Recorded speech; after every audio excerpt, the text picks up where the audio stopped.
What's going on, guys? I wanted to share with you today what I think is such an important tip that you can apply and that I've personally utilized to get leaner, and it's just simply walking. And the thing is most people don't view walking as exercise, and it's because it's really not. It's a form of non-exercise activity thermogenesis. So it's not formal, it's not planned, but it's almost like as if you were to go walk around at work or even like clean up around the house. It's not exercise, but you can burn calories while doing it, and that's why it's very important to apply if you're trying to get leaner. But I want to share with you a way that you can make it a habit into your daily life, and it could also have some other benefits as well. But to start with the first habit, it's going to be to apply walking after every meal.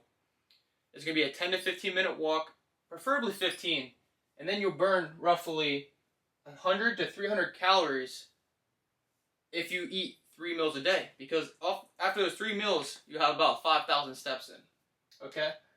And what this will do for you also is going for these little mini walks can improve your digestion, and it can also have an appetite suppressing effect, a little bit different. It can help your digestion, but the appetite suppressing, that's a better way to use, like, say you're getting hungry, you could go for a walk. But also, if you have the craving of once you eat food, you get that high, that little bit of dopamine rush from liking the food, then what you could do is if you go walk after you eat, it kind of takes away that thought of, oh, I could go to the fridge and get more food, because you got to go on your walk. And oftentimes on your walk, your food digests, gives you time to think, and then you're no longer hungry, so it doesn't tempt you as much. But what's super important about doing this form of exercise, form of movement, is it has little to no fatigue.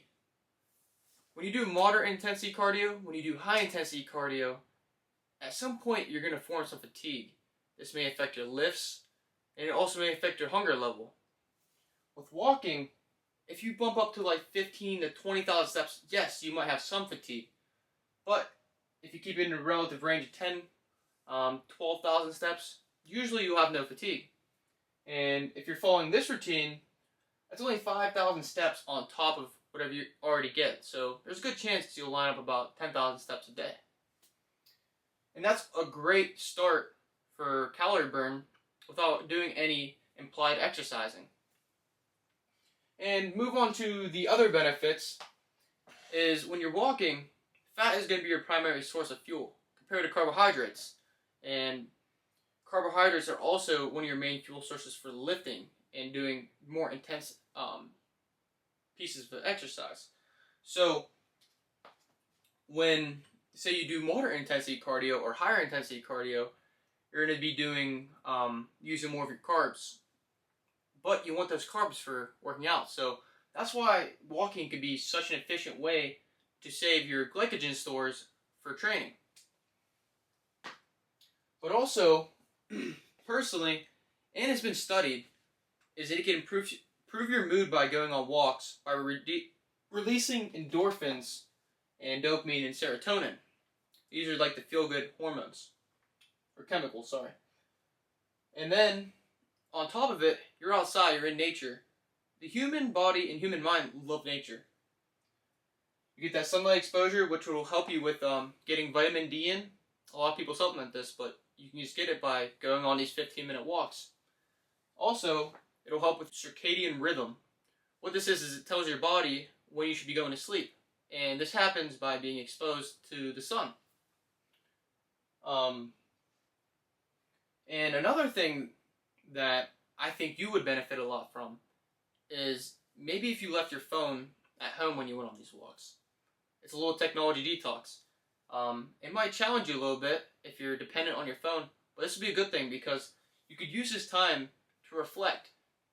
Reflect on what you need to do today, what you need to do tomorrow.